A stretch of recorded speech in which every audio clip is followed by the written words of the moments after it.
Bom, estou de volta para apresentar a mesa Atravessar o Sol. Deixo já um agradecimento à Piauí.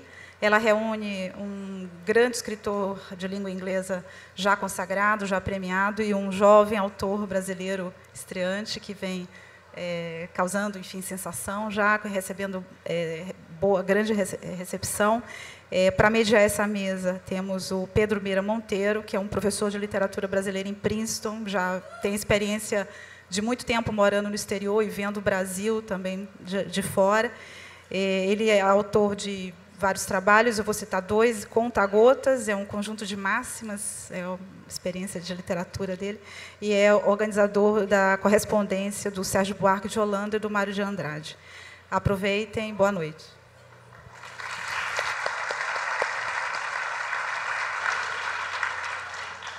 Obrigado, boa tarde. Prazer enorme estar aqui, para mim uma honra, né, poder conversar e, sobretudo, mediar a conversa de dois autores que eu admiro muito com a plateia hoje aqui na Flip. Eu vou brevemente apresentá-los, né? Giovanni é muito mais conhecido do público, acho que o aplauso todo inicial já disse um pouco sobre isso, e Coulson está entrando um pouco aqui no mundo brasileiro.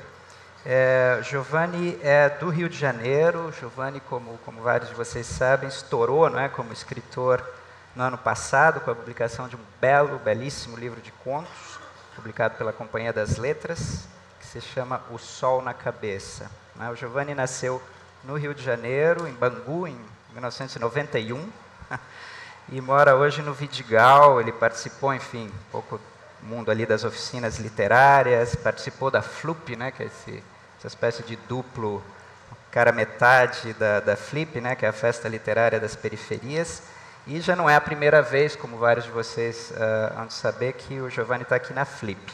Né?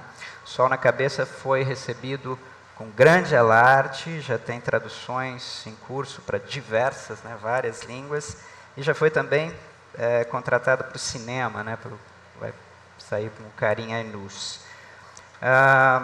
Colson Whitehead é norte-americano, nascido em Nova York em 1969, crescido em Manhattan, e fez graduação na Universidade de Harvard, na Nova Inglaterra, nos Estados Unidos, com especialização em estudos afro-americanos, se não me engano.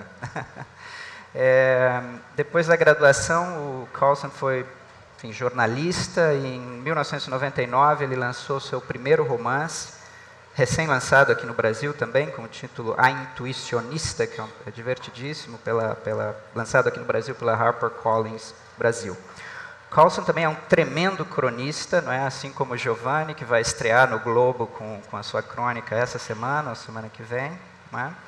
E mais recentemente, há 2 anos, o Coulson estourou, não é? Com um livro também belíssimo, que rendeu aí um sem número de prêmios importantes, entre eles o Pulitzer. Esse livro ganhou quase uma aura pop, não é? Ele entrou na lista de leitura da Oprah, do Obama, entre outros. E o título do livro, não é, recém-lançado, recém-publicado no Brasil, é Underground Railroad, Caminhos da Liberdade. Né? E é dele também que a gente vai falar.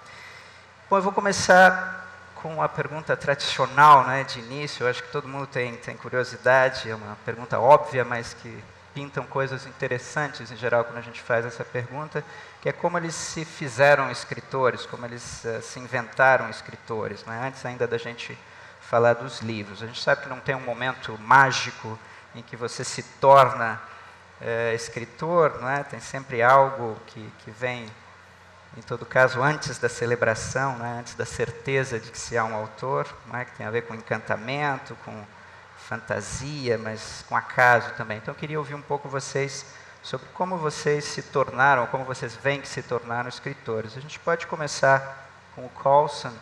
E Coulson, você sabe que tem toda uma história aqui no Brasil. A gente está fazendo piada com essa história desde ontem, não é?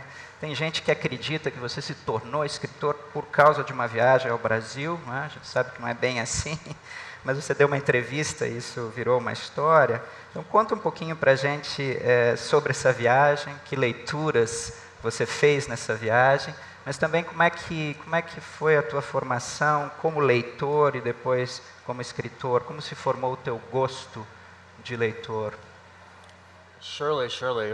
Com certeza. Muito obrigado pelo convite. É ótimo estar de volta no Brasil depois de 24 anos e conhecer pessoas tão bonitas nesses 2 dias. Sim, cresci em Nova York e não era alguém que gostava de esportes, gostava de ficar em casa e na sala lendo gibi, Stephen King também, assistindo Twilight Zone. Escritor seria ótimo. Você poderia trabalhar em casa, não precisava falar com ninguém, poderia inventar coisas o dia inteiro. Eu acho que cresci lendo ficção científica, enquanto entrei na universidade, queria escrever O Marinheiro Negro, um título do Stephen King, colocar negro na frente, era isso que eu queria fazer.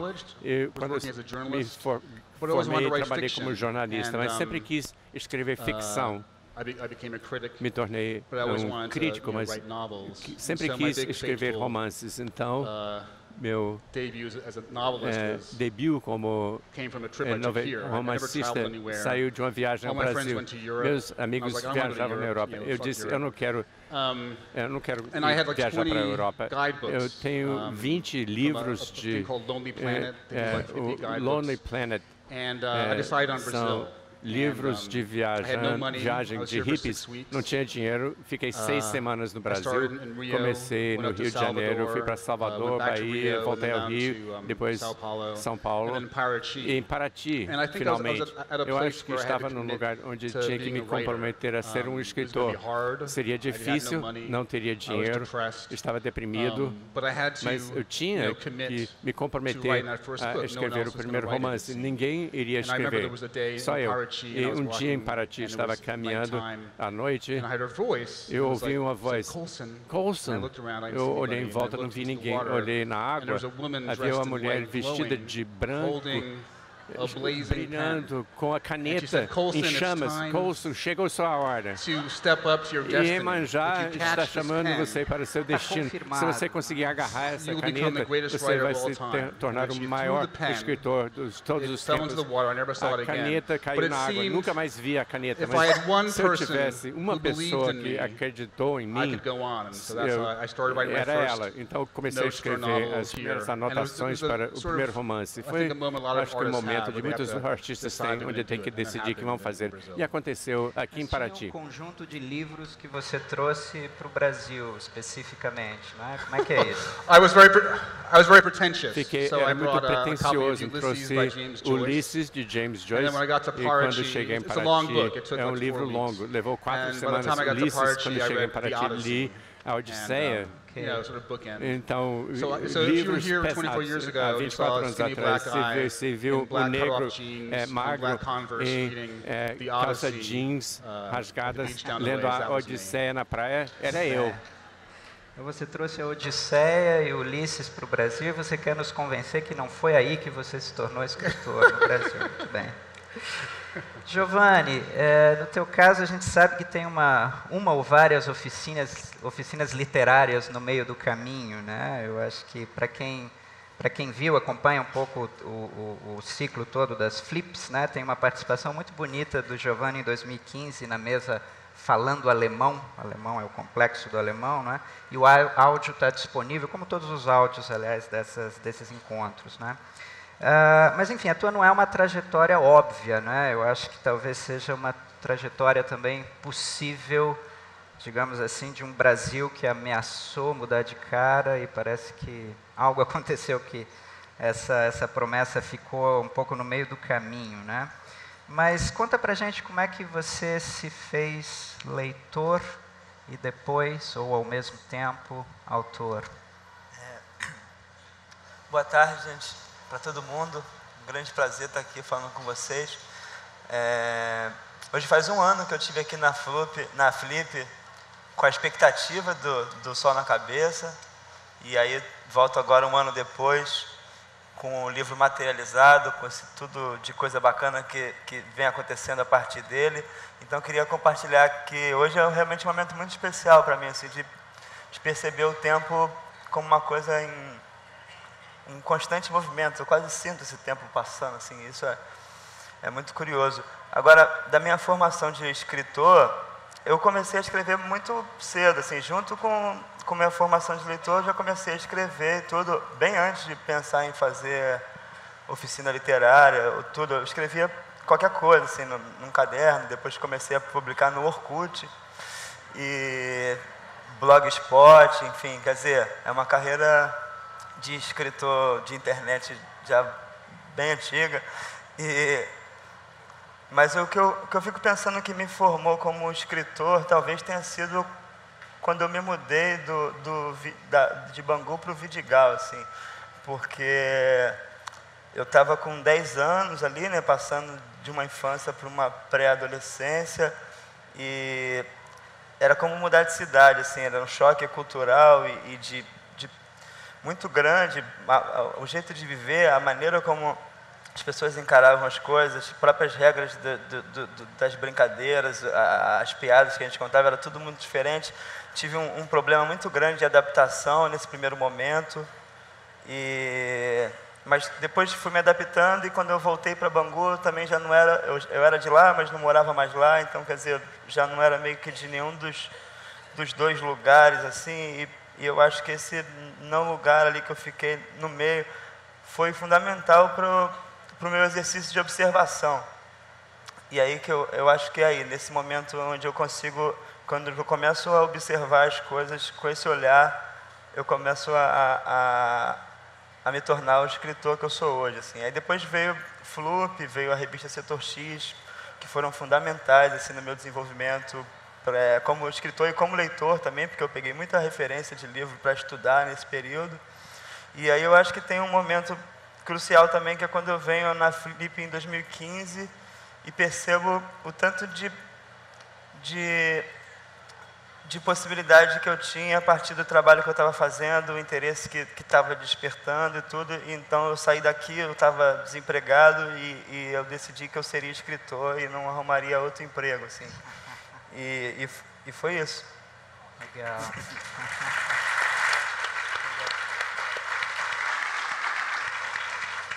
Bom, vamos passar um pouco para conversar sobre os livros, né? A mesa tem, como vocês sabem, o sugestivo título que a Josélia deu de Atravessar o Sol. Eu acho que é uma fórmula muito engenhosa para evocar a Hilda Hilst, em primeiro lugar, mas ao mesmo tempo juntar, não é, os últimos livros do Colson e do Giovanni. Os dois livros falam, no fundo, de travessias um pouco enlouquecidas e de um ambiente muitas vezes irrespirável, né, massacrante. Então vamos falar um pouco dos livros, mas antes eu queria propor, para a gente um pouco esquentar e já ter um material aqui para falar a respeito, que vocês lessem um trechinho de cada um dos livros. De repente, Colson, você pode começar. É um trechinho que é, na verdade, o início, né, do Underground Railroad. Yes, it's the very first chapter, and it describes Cora's grandmother, Ajari, coming to America. Da personagem, a avó da personagem Cora chegando nos Estados Unidos. Na primeira vez que César sondou Cora sobre fugir para o norte, ela disse não. Era a avó dela falando. A avó de Cora nunca tinha visto o mar antes daquela tarde de sol forte no porto de Uida, e o brilho da água ofuscou seu depois do tempo passado no calabouço do forte. Era no calabouço que eles ficavam guardados até a chegada dos navios. Sequestradores dalmianos haviam raptado os homens primeiro e então voltaram para a aldeia dela na lua seguinte atrás das mulheres e das crianças, fazendo-as caminhar acorrentadas em paz até o mar. Quando olhou pelo vão escuro da porta, Ajari pensou que reencontraria seu pai lá embaixo na escuridão. Os sobreviventes do seu vilarejo lhe disseram que, quando seu pai não conseguiu mais acompanhar o ritmo da longa caminhada, os traficantes de escravos racharam sua cabeça e largaram o corpo pelo caminho. A mãe de Jarry morrera anos antes. A avó de Cora foi vendida algumas vezes na peregrinação até o forte, passada de um traficante a outro em troca de conchas de cauri e contas de vidro. Era difícil dizer quanto pagaram por ela em Uida, já que fizera parte de uma venda em atacado, 88 almas por 60 engradados de rum e pólvora, preço alcançado depois da barganha costumeira do inglês da costa. Homens vigorosos e mulheres grávidas variam mais do que os jovens, tornando difícil um cálculo individual. O Nanny, o navio, partira de Liverpool e já tinha feito 2 paradas ao longo da Costa do Ouro. O capitão preferira diversificar as aquisições, em vez de se ver com uma carga de cultura e temperamento semelhantes. Quem poderia imaginar que tipo de motim seus cativos seriam capazes de armar se partilhassem a mesma língua? Aquele era o último porto em que a embarcação atracaria antes de cruzar o Atlântico. 2 marinheiros louros cantarolavam ao levarem a Jarry para o navio, remando, pele branca como osso. O ar nocivo dos porões, a tristeza do confinamento e os gritos daqueles que estavam acorrentados a ela se orquestravam para levar a Jarry à loucura. Por causa de sua tenra idade, seus capturadores não a subjugaram com seus impulsos imediatamente, mas, por fim, alguns dos sujeitos mais experientes a arrastaram dos porões 6 semanas depois do início da viagem. Ela tentou se matar 2 vezes no trajeto até a América, uma delas recusando-se a comer e outra por afogamento.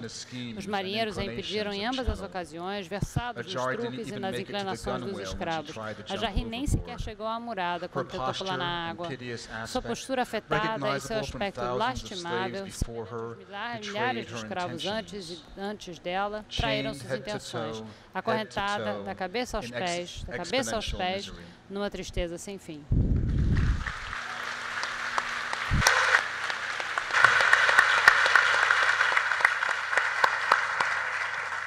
Bom, vamos falar um pouquinho do Underground Railroad, aí a gente passa para a leitura do Giovanni também.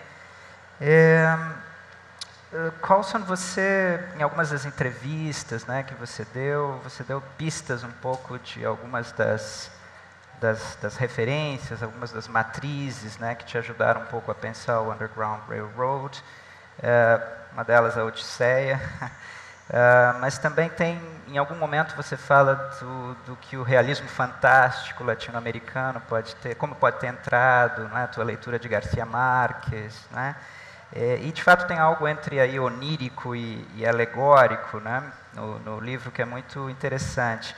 Agora, o público brasileiro talvez não necessariamente esteja familiar com algo que você comentou, que tampouco na Europa as pessoas sabem o que é o Underground Railroad, né, do título, e como é que você podia explicar um pouquinho o que é isso na história, né, norte-americana e como é que isso se torna, né, isso que é uma metáfora, digamos, se torna literalmente uma ferrovia subterrânea no teu livro. Conta um pouco para a gente o que é o Underground Railroad. Com certeza, não é ensinado bem nos Estados Unidos, então as pessoas em outros países tampouco têm conhecimento desse trem subterrâneo. Foi uma metáfora para uma rede de pessoas que ajudaram os escravos a fugirem do sul para os Estados Livres do norte. E era em meados do século XIX. A ferrovia estava transformando o país e era uma imagem muito poderosa. Era um feitor que acordou um dia que um escravo havia desaparecido. Era como se tivesse desaparecido num trem subterrâneo. E o termo para as pessoas dos nortes, os negros libertos, ajudava a levar quilômetros, centenas de quilômetros, ou então num barco para o norte. Abolicionistas que ajudavam os escravos a fugirem. Quando você é criança nos Estados Unidos, antes do professor explicar como funcionou de fato, trem subterrâneo, e acha que é um metrô ou algo assim, então o professor ensina, mas infelizmente, porque a escravidão é tão mal ensinada nos Estados Unidos, eu conheci pessoas com 50, 60 anos que acham que era um trem, literalmente. Eu me lembro, lendo na Flórida, 2 semanas atrás, uma mulher com 60 anos que me perguntou: houve estudos sobre o colapso dos túneis os túneis que cavaram tanto, não houve muito colapso dos túneis. Você já leu o livro e ainda acha que literalmente era um trem, então o metrô. Se a maioria dos americanos não sabem o que é, vocês brasileiros não têm obrigação também. Então, mas me parecia... Um dia eu fiquei no sofá.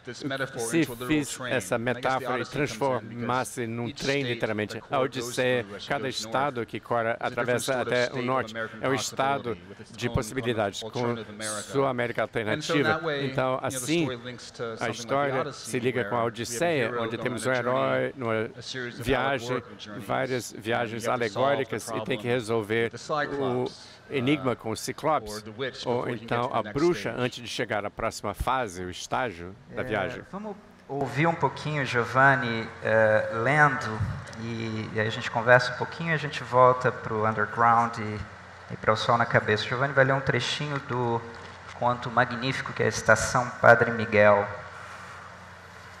Começa na ponta.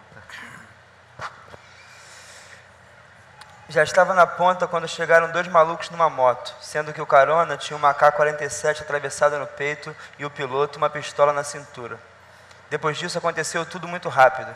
Quando vi, já estávamos encostados no muro, a AK apontada para nossa cara, o bandido gritando: "Vocês são maluco, porra? São retardado? Quer morrer, caralho? Não sabe que não pode mais fumar crack nessa merda?" Me preparava para dizer que a gente só estava fumando maconha quando a cracuda gritou de volta: "Pelo amor de Deus, moço, eu tô grávida." Respondi a isso olhando rapidamente para a pequena barriga que se destacava no corpo esquelético. Era verdade. "Cala a boca, filha da puta, cala a boca. Quisesse que teu filho vivo, não estava fumando essa porra." O piloto nem desceu. Ficou segurando a moto e acompanhando a cena. Mas puxou e destravou a pistola para mostrar que estava ali na atividade. Como se precisasse. Como se tivéssemos alguma chance contra aquela K-47 caso ela cismasse de cantar para cima da gente. "Só quero saber uma coisa. Quem quer ser o primeiro?" E foi apontando o bico da AK na nossa cara. Um pouco em cada um. Quando chegou do outro lado, o Thiago me disse: "Agora fudeu." Nunca tinha visto tanto medo no rosto dos meus amigos. E olha que já atravessamos uma pá de perrengue juntos. Eu só queria saber o que acontecia se deixássemos de existir naquele momento. Como o nosso mundo reagiria, as pessoas que se preocupam com a gente. Lembrei na hora da minha mãe dizendo para nunca andar sem identidade, que se acontece alguma coisa a gente morre como indigente. E eu estava sem a minha, como sempre. O pagode no bar continuou tocando, indiferente à nossa situação. Escutando as muitas vozes de fregueses que se misturavam com as músicas, entendi tudo. Era terror. Eles estavam choqueando a gente. Se fosse para matar, já teriam levado para um outro lado, para um lugar mais específico. Eles não iam deixar corpos ali, jogados na linha do trem. Também não iam nos carregar a favela dentro para tacar fogo ou dar qualquer outro jeito de sumir com a gente. Além de tudo isso, do outro lado daquele muro fino que nos encostávamos, estavam vários moradores curtindo um pagode, tomando cerveja. Se atirassem na gente, era quase certo da rajada atravessar a parede e atingir o morador. E se eu sabia disso, era impossível que o maluco que portava a AK não soubesse. Era terror. Não prestei atenção em mais nada que gritava o bandido. Tinha tomado o controle da situação. Minha única preocupação real era de manter o pavor nos olhos como sinal de respeito. Não era hora para exibir confiança. Não podia, de maneira nenhuma, deixar escapar o sorriso de deboche que me vem toda vez que percebo que toda a tensão que se desenrola na minha frente não vai dar em nada. Não demorou para ele gritar a ordem de sairmos voados dali. Logo depois disparou uma rajada para o alto, como se desse a largada a uma estranha e desesperada corrida. Num instante, estávamos todos correndo na maior velocidade em direção à estação de trem, incluindo a mulher grávida, que corria pesado, segurando com as mãos a barriga. Não sei como aquelas pernas finas não quebraram com o impacto no concreto. Vi meus amigos ganhando cada vez mais distância de mim, que perdi a velocidade por estar pensando. Um dia ainda escrevo essa história. Obrigado.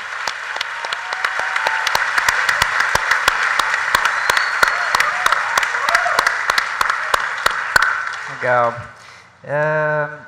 Giovanni, tem aí, eu acho que se não era evidente para quem tinha lido, é evidente para quem ouviu agora, né? Tem uma urgência, uma espécie de velocidade aí, né? Quer dizer, tem uma máquina retórica, uma máquina montada aí que está tá meio uma máquina de escrever meio malucona, digamos assim. O adjetivo é proposital, porque também a gente pode, em algum momento, falar um pouco do papel da viagem lisérgica, da maconha, especificamente, né, nesse universo, que é uma droga muito... enfim, tem questões importantíssimas aí em torno disso, mas ela tem uma função não só para a discussão política, mas para a questão estética, eu acho que de uma certa visão, né? O teu realismo fantástico passa pela maconha. As outras drogas são olhadas, digamos assim, pelos personagens com um pouco de desconfiança. Agora, a pergunta é a seguinte: onde você vai buscar essa velocidade, né? Essa máquina? Ela tá no mundo como você vê, como você elabora, ou tem aí alguma influência de alguma literatura mais recente ou clássica? Onde você inventou? Como que você inventou essa maquininha? Eu acho que toda história sempre vai ter um ritmo, né? E eu acho que o grande trabalho do escritor é encontrar esse ritmo e dar esse ritmo no texto, né? Porque você chega com a ideia e é a expectativa do texto, né? O que vai virar depois é uma viagem muito longa, né? Então, eu acho que eu sempre enxerguei isso como um dos grandes desafios do escritor é achar o ritmo de cada história. E tem algumas histórias que realmente são muito urgentes, assim, são situações psicológicas e situações que precisam dessa velocidade de pensamento e de reação, porque não dá para você descrever uma cena dessa num ritmo, até dá, mas vai ser outra coisa, assim, vai ser outro livro e tal. Então, quando eu tenho a história já vai me dando essas pistas, né? E só que você vai tentando procurar e encaixar isso da melhor forma possível. Então, essa urgência ela se repete em vários momentos, porque eu acho que ela está dentro do psicológico dos personagens, ela está dentro de como aquela vida se desenvolve naquele espaço e como ela reage ao que está acontecendo a ela. Então, acho que a minha voz de narrador, mesmo quando está em terceira pessoa, ela está sempre tentando acompanhar o processo mental dos meus personagens e tal. E daí eu acho que vem essa urgência, uma situação limite ali, onde a pessoa está com uma K-47 apontada para a cara dela e eu imagino que as coisas corram numa velocidade absurda. Eu chego até onde dá, né? Mas é lógico que numa situação como essa, provavelmente a velocidade triplica. Vamos fazer um bate-bola, voltar um pouco para o Coulson.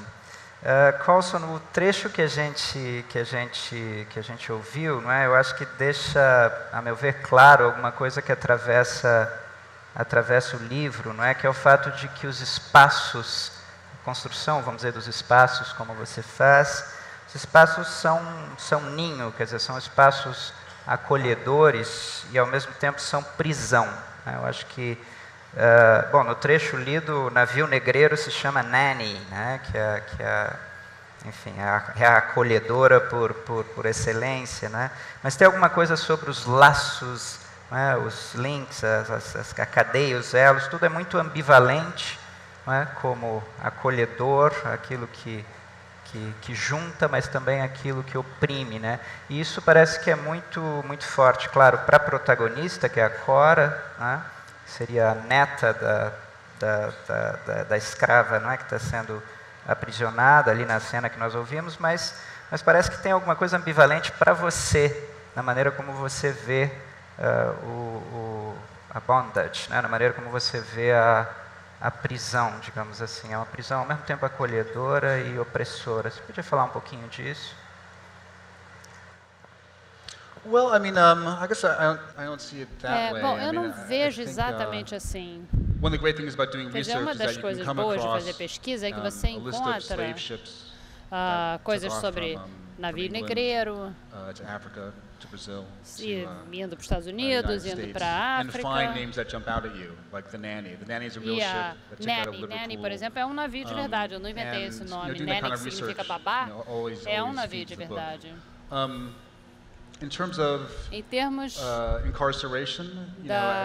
prisão, não, a Cora, à medida em que ela vai passando de um refúgio na Carolina do Sul, Carolina do Norte, Indiana, e vai mudando os graus de prisão, Ela vai para a Carolina do Sul, que parece ser um estado benevolente com relação aos escravos. Os escravos recebem emprego, educação, habitação, mas mesmo assim ela ainda é escrava nesse estado. Já na Indiana, há refúgios que são refúgios falsos. E as ideias dela do que é ser livre ou não se vê contestada e desafiada. Então, de certa forma, é prisão, mas também várias maneiras de escapar dessa prisão. Eu pensei no nome do navio, Nanny, um pouco como já uma espécie de traço de ironia, né, de alguma coisa que ali não pode ser, evidentemente, acolhedora. Mas eu insisto, acho que seria interessante que a gente ouvisse você, Carlson, sobre a maneira como você constrói espaços dentro vamos dizer, do universo da escravidão, onde há uma espécie de acolhimento mínimo e que tem que ser criado pela própria Cora, né, desesperadamente, quer dizer, a protagonista. Né, ela tem os pequenos objetos dela, aquela hortinha maravilhosa que ela cria, não é? A própria língua em que ela se refugia, tem um momento belíssimo em que ela está escondida, é uma espécie de Anne Frank, assim, de uma outra guerra, né? Acho que é na Carolina do Norte, que ela está se escondendo, né? E ali ela se refugia na língua também, ali ela se torna uma leitora voraz, né? no ático, né? no sótão. Tem alguma coisa, porque isso cria uma visão muito pouco chapada, muito interessante, muito densa, né? De espaços de acolhimento e espaços de violência. Você concorda com isso? Isso ajuda a entender o livro? Eu acho que a estrutura do livro permite todas essas viagens. Se eu contasse uma história realista de um escravo fugindo para o norte, eu não poderia ter uma alternativa, uma realidade alternativa na Carolina do Norte, outra na Carolina do Sul, outra em Indiana. Cada vez que ela atravessa de um estado para o outro, ela vê uma realidade alternativa completamente diferente.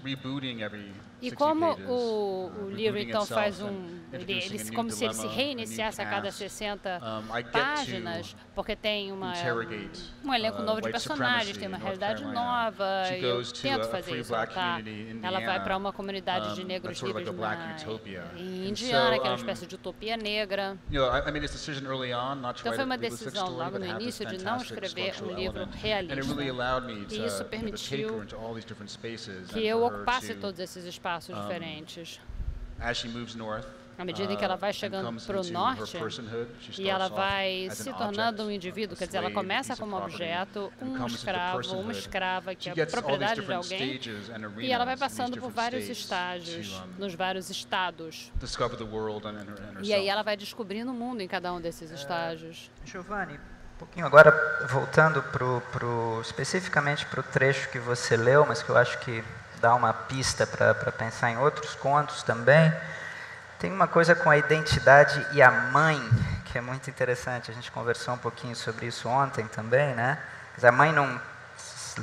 Onde lembrar, né? A mãe não quer que o filho fique sem identidade, né? Tem uma urgência disso, né? E a crítica já notou um pouco que o mundo ficcional teu, ele tem pais muitas vezes ausentes e mães muito presentes, né? Tem uma espécie de matriarcado de Pindorama que é de outra ordem, muito pouco festivo, muito pouco alegórico, sociologicamente comprovável, né? E muito duro também. Você contou umas histórias impressionantes sobre essas mães, e se você pudesse contar um pouquinho o que as mães estão fazendo aí, nesse mundo.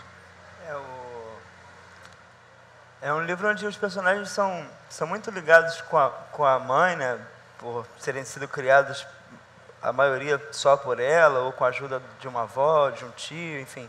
Mas, normalmente, com essa responsabilidade que cai para cima da mãe, isso acho que é até mundial, mas aí em várias situações vai se agravando, né? Por exemplo, o número de crianças que crescem sem pai na Rocinha acabam sendo maior do que em outros lugares ali próximos, assim. E são mães que se preocupam muito com a vida dos filhos, assim, com a continuidade da vida delas numa esfera. É lógico que toda mãe vai se preocupar com a vida do filho, mas eu estou dizendo que são mães que têm medo de uma interrupção dessa vida além do que a naturalidade da vida pode trazer, assim, como a morte. Assim, é uma mãe que tem medo de perder o filho com 15 anos, de perder com 12, de ter que enterrar o filho, ter que enterrar outro filho. E essa preocupação ela é passada em vários momentos assim da vida cotidiana, né? Quando a sua mãe fala, ó, reza antes de sair de casa, pede a proteção, independente de para quem, né? Pede proteção, não esquece a identidade. E aí já é uma outra coisa, né? Não é, nem, é a preocupação com a morte e a preocupação com o pós-morte. Leva a identidade, porque se você morrer, você é enterrado como indigente. Então, meus personagens saem muito desse universo e é uma preocupação que eu noto a vida toda, inclusive uma preocupação que a minha própria mãe teve comigo a vida toda e hoje em dia também tem, mas acho que numa escala já menor. Estava contando para você a história ontem do Rio Pax, né? Que minha mãe começou a pagar um plano funerário para mim e para meu irmão quando a gente tinha, eu acho que ele tinha 6, eu tinha 10 anos, ela começou a pagar. E isso eu acho que ilustra, dá uma imagem forte assim, dessa preocupação. Assim. Ela chegou talvez no nível extremo, mas ela está ali dentro de um universo de mães que realmente tem essa preocupação como uma das coisas importantes da vida, assim, uma coisa que você vai pensar durante o seu dia. E como o meu livro se passa muito nesse universo de favela, de muitas mães, essa preocupação ela ela vai chegando junto. Eu acho que a história sempre me dá tudo, assim. Por exemplo, quando eu penso no Rolezinho, quando o meu personagem do Rolezinho está ali correndo e ele pensa que acabou ali, a primeira coisa que ele pensa não é nem em deixar de existir, é de deixar a mãe sem outro filho. E isso vai se repetindo em alguns contos e eu acho que essa foi a maneira que eu consegui de passar essa tensão toda onde as mães e os filhos crescem com essa preocupação que muita gente nem imagina que possa existir, né? Legal.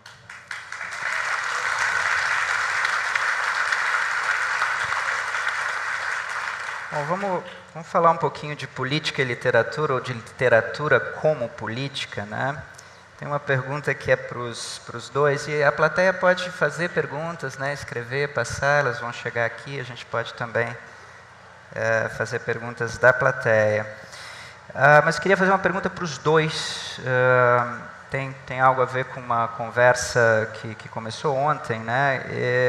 Porque tem uma coisa que o Giovanni notou pensando no livro do Carlson e no livro dele, né, que o Underground Railroad é um livro sobre separações muito nítidas de corpos brancos e negros, né? Quer dizer, nós temos que saber de quem são os corpos, né? E O Sol na Cabeça é um livro cujos corpos são raramente, como você lembrou, né, e você disse, a crítica ainda não pegou isso, né?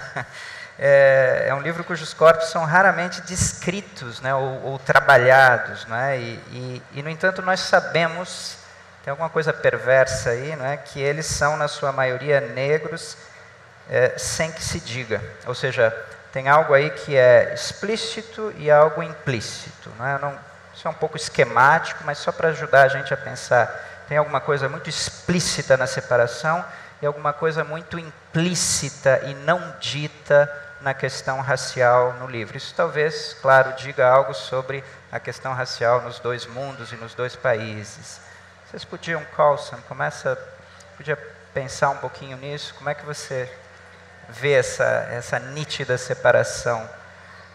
Quando pensado, isso, e eu acho que é uma curiosidade que todos temos também, quer dizer, como é que você, no presente, no quente do presente, como é que você vê a questão racial, mesmo nos poucos dias que você está aqui, quer dizer, num país onde as mais luxuosas fantasias da interconvivência racial convivem com um racismo brutal, né, no dia a dia. Como é que você vê as diferenças Brasil e Estados Unidos também?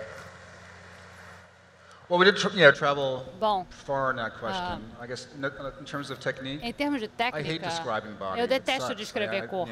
Eu detesto, eu não gosto. Se a pessoa é alta, gorda, baixa, sabe, eu não gosto. Para mim, sabe, são poucos adjetivos, só isso, meio que gordo, magro, alto, baixo. Em termos de como nós percebemos a raça na literatura, eu com frequência jogo com a expectativa do leitor, se o personagem é branco ou negro. Se o Hemingway escreve, o garçom me deu uma bebida, você já sabe quem é. As pessoas negras são racializadas e as pessoas brancas não, são só pessoas. E eu jogo um pouco com isso, com essa expectativa, sabe? Um livro que eu escrevi sobre zumbis, a gente descobre no final do livro que um dos personagens é negro. E não é uma parte importante do que acontece com ele no livro. Eu acho que o que eu estava pensando era a ideia de um pós-racial. O Obama tinha acabado de ser eleito nos Estados Unidos e estava todo mundo falando, nós estamos agora na era pós-racial. E nenhum negro ia dizer isso, tá? Isso era só branco que falava, não branco, preto, não dizia isso, não. A minha ideia era que você pode ser pós-racial no apocalipse zumbi. E não importa quando você está lá numa loja de conveniência, cercado de zumbis, se a pessoa que está do teu lado é muçulmana, se é mulher, se é homem, se é negro, se é branco, né? A raça e gênero não importa, você está só tentando matar os zumbis. E em termos da minha impressão do Brasil, eu estive aqui 24 anos atrás, eu fui parado pela polícia 2 vezes, já me deu uma ideia meio clara do que é ser um homem negro, e eu estou aqui num festival literário, 24 anos depois, é uma bolha, né? Aqui é uma bolha de educação, uma bolha de gentileza. Então eu não posso realmente comparar e dizer se o Brasil mudou tanto em 24 anos ou não. A minha observação de viajar com esse livro aqui nos vários países é que se você pergunta para uma pessoa de pele clara se há problemas raciais, sei lá, na França ou na Alemanha, a pessoa diz, não, nós não temos nenhuma dificuldade racial. E se você pergunta a mesma coisa para uma pessoa de pele escura, a pessoa vai dizer, claro, pô, não, aqui é super racista. Então, acho que muitos países têm esse tipo de autoimagem, sabe, de achar que é pós-racial, acima de questões raciais. Em geral, depende da pele da pessoa que está pensando isso. Isso me parece geral, não é só, sabe, um problema, uma questão do Brasil ou da Alemanha. Eu acho que quanto mais o país acha que é pós-racial, menos o país é pós-racial.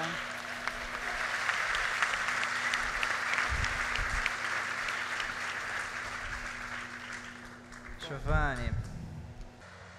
O Carlson falou uma coisa que bate muito com uma das coisas importantes para eu tomar essa decisão na hora de fazer o livro, né? Que era o fato de eu ler a literatura brasileira e muitas vezes os brancos eram só descritos como o alto, o baixo, o gordo, o magro, olho azul, olho verde, tudo. Mas se aparecesse um personagem negro, ele tinha que ser dito que ele era negro. Então, o negro, fulano apareceu. Até em livros que eu adoro, livros do Jorge Amado, enfim, que faziam esse tratamento, assim, né? Quando é branco, a gente nunca precisava dizer, o branco chegou e ele é alto, ele é assim, mas o negro ele era racializado logo na entrada dele no livro, e às vezes o adjetivo para lembrar dele era o negro e não o nome. Isso me incomodava bastante, assim, como leitor, e eu ficava pensando, quando eu escrever um livro, eu só vou descrever os brancos. Assim, ó, o branco chegou e tudo. E aí ficava com essa, né? E aí, fazendo isso já, eu percebi a potência que isso carregava no sentido de revelar em que situações a população negra do Brasil está exposta, está vulnerável. Por que eu digo isso?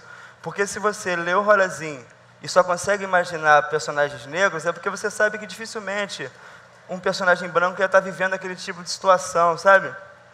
Então, eu fiquei pensando nessa potência, de mostrar como essas situações estavam reservadas a um pequeno grupo, não um pequeno grupo, porque somos maioria, mas a um grupo específico da população, e como eu não precisava dizer a cor deles para poder fazer com que os leitores percebessem isso. A situação, a própria história já trazia isso já vinha junto com o nosso imaginário de pessoas negras e junto também com os fatos, assim, com o que a gente tem de estatística da população negra no Brasil. Então, eu acho que primeiro foi com birra, com os outros escritores que só descreviam os negros, e depois eu percebi, eu acho que essa potência de revelar aonde é que está a nossa visão do negro, assim, quando a gente está de frente com um livro. Por que eu imagino que aqueles personagens são negros? Tem um motivo. E o motivo está aí, pelo mundo, né? Tá bem...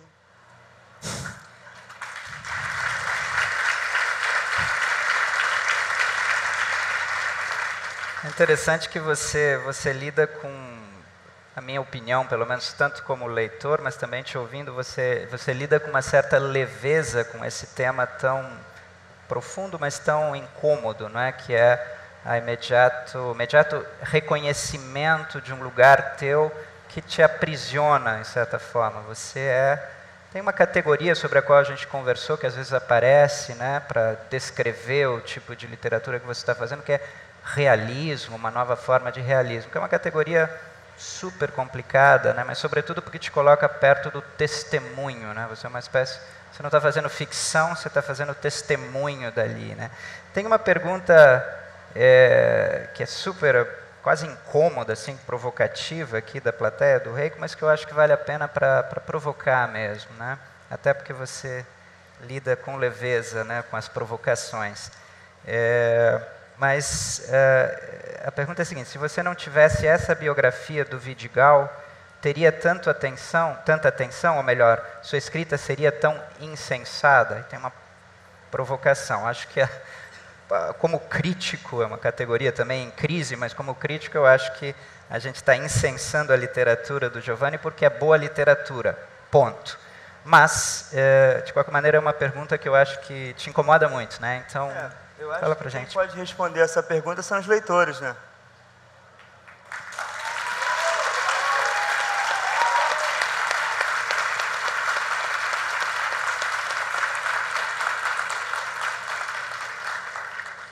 Meu trabalho é o mesmo, assim, eu estou fazendo o meu trabalho. Se você recebe de um jeito ou de outro...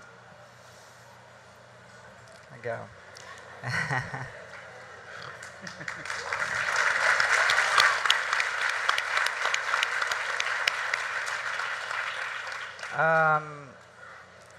Coulson, voltando um pouquinho à questão racial, mas aí pensando na maneira como você, enfim, como você gestou, né, como você pensou em escrever o Underground Railroad por muito tempo, e ele saiu agora, mais recentemente só, né, quer dizer, tem uma longa gestação.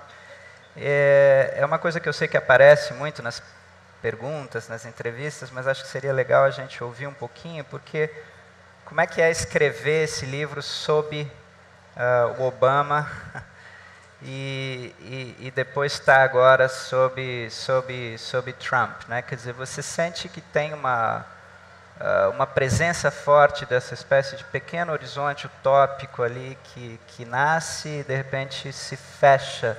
Isso rebate na tua literatura de uma maneira muito direta, muito mediada e complexa. Como é que é escrever sob Obama e depois sob Trump?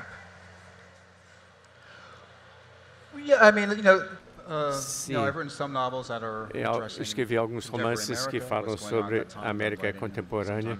Às vezes não estou escrevendo sobre a América contemporânea. Quando eu escrevia The Underground Railroad, durante a era Obama, parecia muito diferente, como Estados Unidos e democracia estava lidando com racismo e uma política institucional. Esses sistemas ainda de 1850 até hoje ainda existem. E capitalismo também, então lidava com certas coisas, obviamente, que ainda afetam os Estados Unidos, mas em termos de Trump, eu nunca achei que nós fôssemos eleger. Tivemos presidentes racistas e burros, mas eleger um presidente que é burro e racista logo depois de Obama.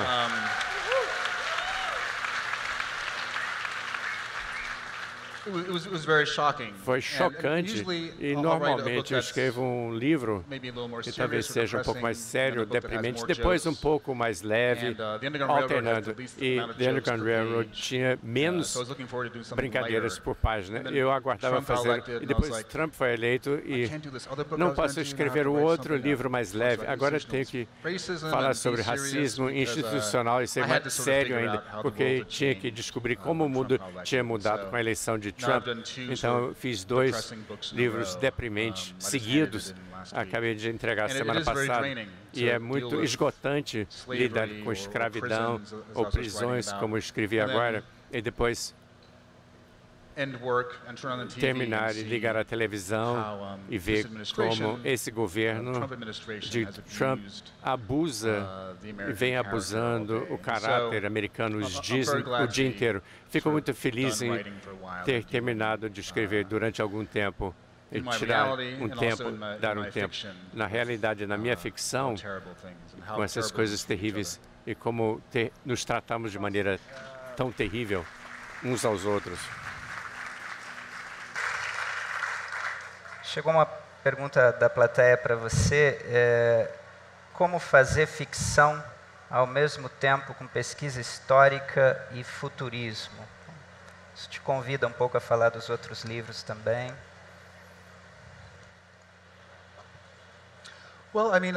Ou seja, eu falei sobre leitura de ficção científica na infância e da adolescência. Então, a fantasia é parte natural da minha caixa de ferramentas. Quando Cora entra no trem, ela entra numa zona fantástica. Ela entrou na loja, ele está numa terceira dimensão. Há diferentes graus de ficção científica plena ou então aquela mais sutil, no primeiro palco de realismo mágico, há uma fusão entre o real e o ficcional.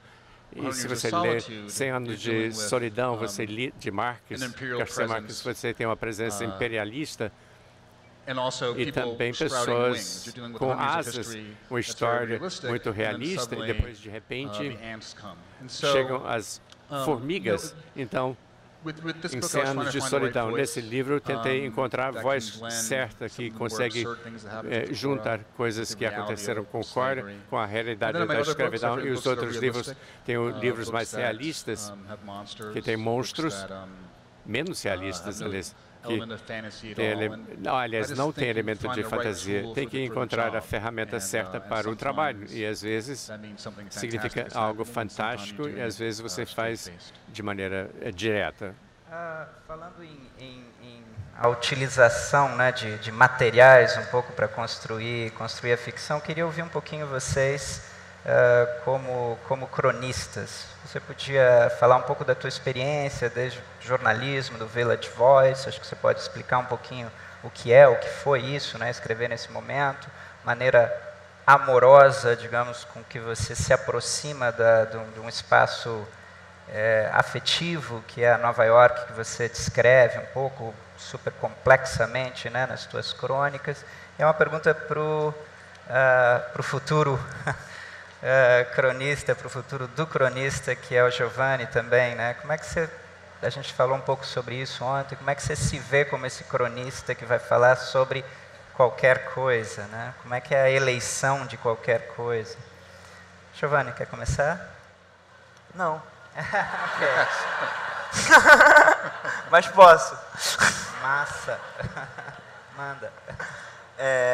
Bom, acho que até eu comecei com crônica, assim, quando eu comecei a pensar a literatura como alguma coisa mais substancial, assim, quando eu parei de escrever só por mero registro de pensamento, o primeiro gênero que se apresentou para mim e o que eu me senti mais confortável foi a crônica.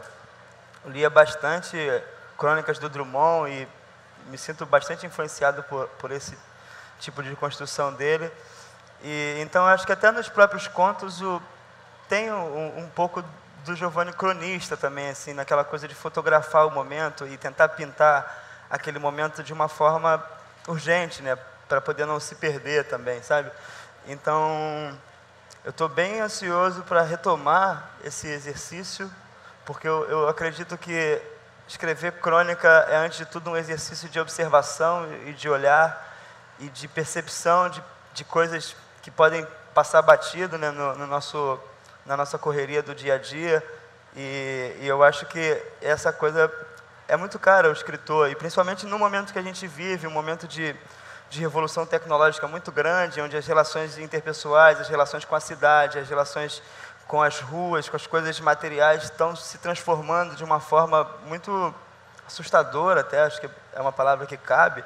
Então, eu acho que ser cronista nesse século, com esse mundo que se apresenta para a gente, é um grande desafio, mas também é uma bênção, assim, de você ativar o seu olhar para as coisas que estão à sua volta, ativar o seu olhar para quem está próximo de você, ativar o olhar para essas coisas. Então, acho que só tem a acrescentar mais uma vez ao meu trabalho. Estou super ansioso para voltar a produzir. Eu gosto dessa coisa de ter um tempo, de ter um prazo também. Eu acho que o prazo me move muito, assim. Então, estou bem ansioso para me lançar de novo nessa posição de cronista, de observador e de tentar traduzir o que eu puder através das palavras. Né? Por que você utilizou a palavra bênção? É uma bênção ativar, né, nesse momento a sensibilidade. Porque você está no mundo, né? E o mundo está assim, então é muito mais fácil você ser engolido do que você correr por fora disso, né?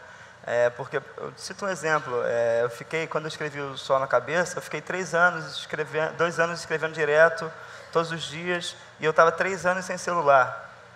Hoje em dia é impossível não ter um celular, isso aí já muda a minha vida completamente, eu já tenho uma outra relação com todas as coisas por causa desse aparelho. Eu estou numa pousada que é longe, daqui ali no Perequê, tem que andar pelo rio, estava falando com a Érica, eu já quis jogar meu celular naquele rio 300 vezes. Eu passo e é agora. A mensagem aqui, tem que olhar e tudo. Então, eu estou feliz, assim, de ser até obrigado a sair um pouco disso, porque senão eu vou fazer crônica de quê, né?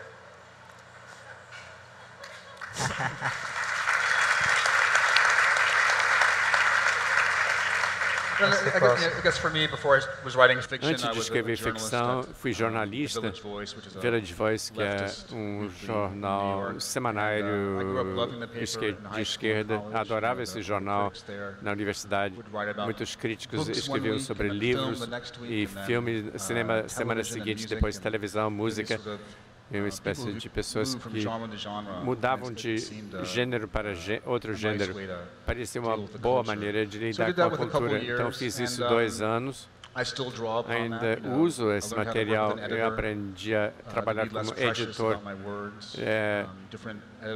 Diferentes editores e cadernos tinham diferentes maneiras de dirigir as coisas. Então, o primeiro leitor estava na minha cabeça sempre. Como editor também, eu aprendi a sentar 5 horas sem ninguém me observar para entregar o artigo e ser pago para poder comer e comprar cigarros. E hoje, quando eu escrevo romances, ninguém se importa do seu trabalho todos os dias. Então, eu tenho que fazer minha própria disciplina ou policial próprio para sentar 5 horas, 2 dias por semana e ter a disciplina que veio do jornalismo.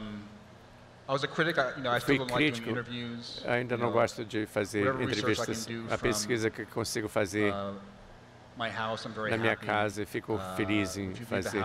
Se sair da casa, há muitas distrações e muitas pessoas. Eu não gosto de pessoas, então se eu puder ficar dentro de casa e fazer a pesquisa de fontes primárias, fico contente com isso. Então, nunca fui um jornalista que fazia entrevistas, sempre escrevia sobre a cultura. Eu admiro, inclusive, os jornalistas tipo caso Watergate, aquele Woodrow Bernstein, jornalistas investigativos. Uma coisa muito interessante, né? Quer dizer, a gente está diante de dois autores que se autonomizam totalmente, que se tornam autossuficientes como autores, né? Quer dizer, não só poeticamente, né? Mas, de fato, financeiramente, digamos assim. Vocês podem viver da literatura, o que evidentemente não é o caso da maioria dos autores, mesmo autores com uma certa circulação, né? Isso para o Carlson, que é mais maduro, como eu, não é? Que já tem uma certa idade, é uma coisa normal, digamos assim. Mas para o Giovanni, eu acho que, inclusive pela tua biografia, por essa questão, né, que está aí no ar, incomodando e tal, é uma pergunta que muita gente se faz, e que eu sei que você se faz, Giovanni. Quer dizer, como é que é viver com o horizonte, né, de você viver como escritor, que é uma bênção, mas como é que é lidar com a fama, cara? Ontem a gente estava tomando uma cerveja à noite, era a cada 5 minutos, né, alguém parava para uma foto, todas as idades.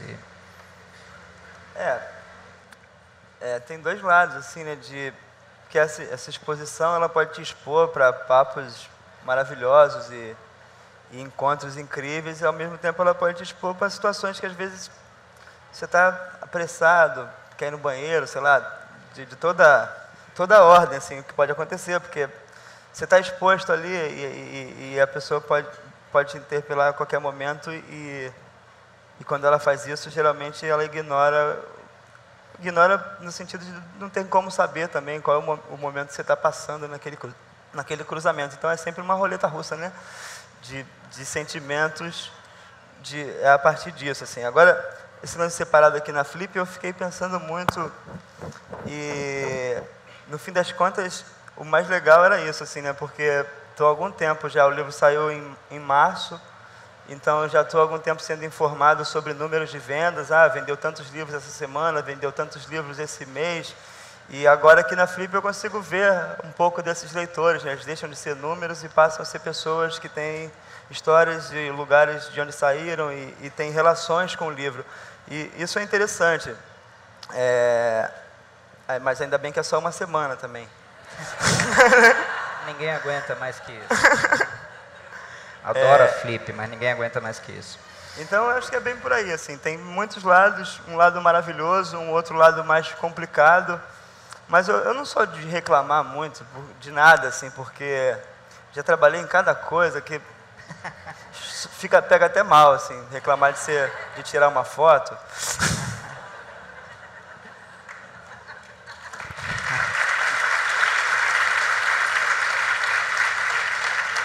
Giovanni, falando, eu acho que está todo mundo querendo te ouvir mais também sobre essa realidade assustadora, que foi uma palavra aí que apareceu num certo momento, né? Eu me lembro de ter perguntado para você ontem na nossa conversa, entre uma tietagem e outra, como é que foi 2013 para você? Você é de uma geração para a qual os protestos de 2013, isso Carlson mal comparando, é uma espécie de primavera árabe brasileira, mereceria mais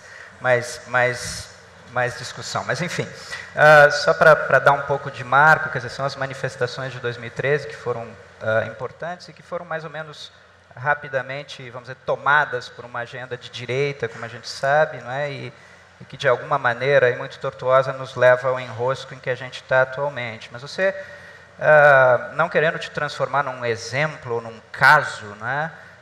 Você concordou ontem, quando a gente conversava, que você só é possível como fenômeno, digamos assim, porque teve um negócio que a gente pode chamar de era Lula ou de outras coisas, mas enfim, teve alguma coisa que aconteceu e que ameaçou transformar a cara do país, né? Coloquemos assim.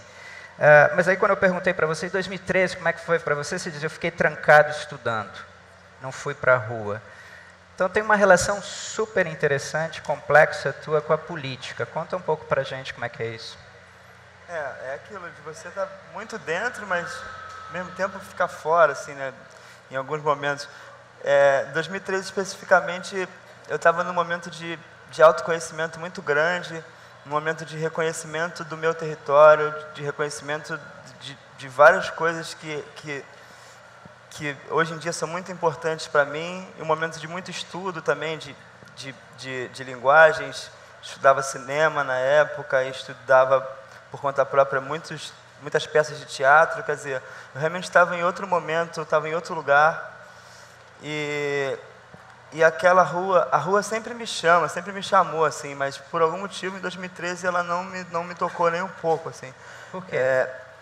Eu não sei, não faço a mínima ideia, mas parece que o que estava sendo colocado ali, talvez por eu não entender, talvez por essa multiplicidade de coisas que estavam acontecendo, por dificultar meu entendimento, aquela rua, naquele momento, fez o caminho inverso. Ela me afastei da rua, de verdade, mas ao mesmo tempo acompanhei da maneira que dava, assim, ouvindo relatos de amigos que foram, acompanhando pela internet, acompanhando como um movimento que era importante para o momento do país, só que para mim não tocou, assim. Aí o que às vezes parecia para mim, como alguém que viu a coisa acontecer com uma distância bem grande, é que era muito uma revolta meio sem direção, às vezes, sabe? E revolta por revolta, eu já cresci com um monte de revoltas, com um monte de questões, então, eu realmente não me chamou, assim. E aí a gente estava falando nesse papo também que você perguntou como é que era a minha relação com a política. Eu disse que eu tirei meu título de eleitor há 2 anos, votei só uma vez, porque fui obrigado, assim, por uma questão burocrática. E, ao mesmo tempo, mesmo sem votar, eu sempre participei de discussão política, sempre procurei entender o momento político do país. Eu acho que, mais uma vez, eu estou nesse não lugar, assim, eu me interesso pelo assunto, mas eu acho que eu entendo o mundo e, pelo menos, procuro entender o mundo numa esfera menor, assim, mais para o micro, mais para as pequenas ações, mais para o que está acontecendo na minha volta. E eu acho que, por conta disso, muitas vezes a grande política acaba se tornando uma questão secundária para mim.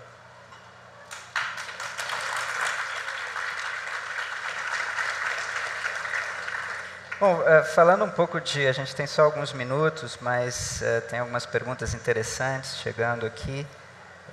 Mas eu queria tocar num tema que eu acho que também é muito dos dois e que me vem agora à cabeça por causa da ideia da revolta, não é? Ou dessa política que aparece de uma maneira às vezes muito clara, mas ao mesmo tempo muito cifrada. É paradoxal, claro e cifrado, né? Sobretudo no livro do Giovanni, que é a questão da revolta, a falta de melhor expressão, ressentimento, não é?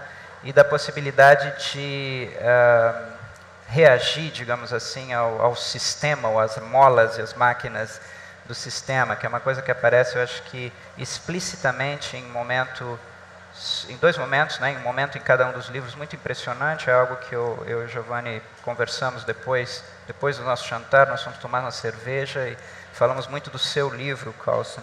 E a gente notou o seguinte, tem um conto no livro do Giovanni, que é Espiral, né? Que eu vou convidar o Giovanni a contar um pouquinho qual é o enredo, mas que tem a ver com a possibilidade de um certo sujeito, que é o protagonista, perseguir alguém na rua no momento em que ele se dá conta de que ele provoca medo, né? Aí entra a questão de que ninguém disse se ele é negro, mas está claro, né? Está claro e não está claro ao mesmo tempo que ele é. E tem um momento absolutamente impressionante da história da Cora, né? Que é quando ela está no Museu das Maravilhas, no Gabinete de Curiosidades, naquele museu em que ela é colocada como personagem, é uma espécie de diorama, né, dessa espécie de pré-história do cinema, não é? Que é o museu do século XIX, em que ela é colocada numa vitrine e ela faz o papel de africana, faz o papel de escravo, de uma maneira completamente fake, e ela descobre, que está separada do público por vidro, que ela pode olhar para o público e começar a olhar de uma forma enfesada e causar medo, né? E isso chega a um grau de crueldade, digamos assim, ou de minúcia, não é? da agressão, que é muito interessante. Eu queria um pouco ouvir vocês, Giovanni e Carlson, sobre esses momentos em especial em que Cora e esse personagem descobrem e atuam com esse medo que eles provocam. Carlson?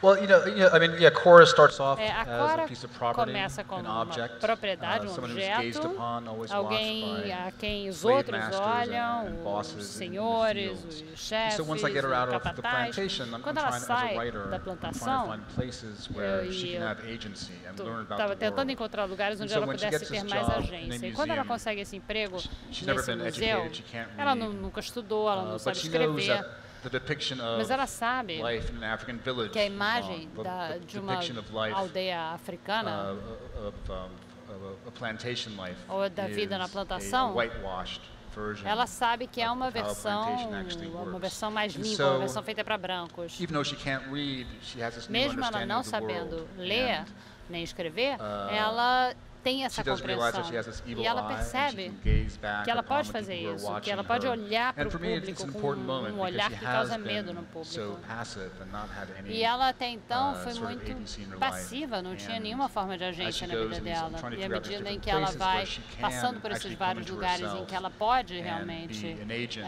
in her own se freedom. tornar And agente one da of sua the big própria moments is in história, that museum. esse museu faz parte disso, dessa transformação dela. Eu acho que a questão que une talvez as duas histórias é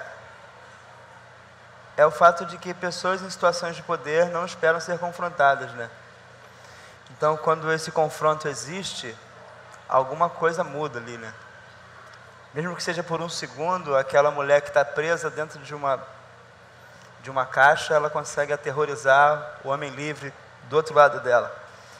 Justamente por isso, por pessoas que estão em situações de poder sobre o outro, normalmente não esperarem ser confrontadas. Então, quando a pessoa segura uma bolsa, quando ela atravessa a rua, para ela aquilo ali é natural, mas ela está exercendo um poder ali de julgamento e de várias coisas, e ela realmente não espera que aquilo vá render alguma coisa além do assalto, porque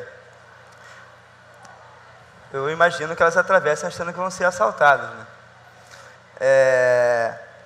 Então, eu acho que se liga aí, nesse momento, eu acho que é um fato.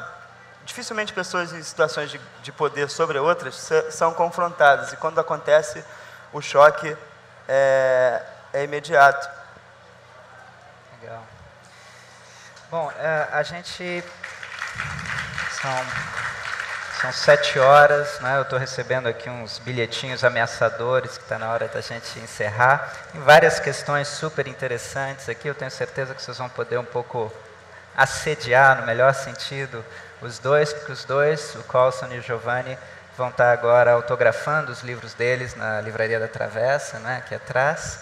Queria agradecer muitíssimo, reiterar que foi um prazer, uma honra para mim estar aqui. Vocês são 2 escritoraços maravilhosos e obrigado para todos. Valeu.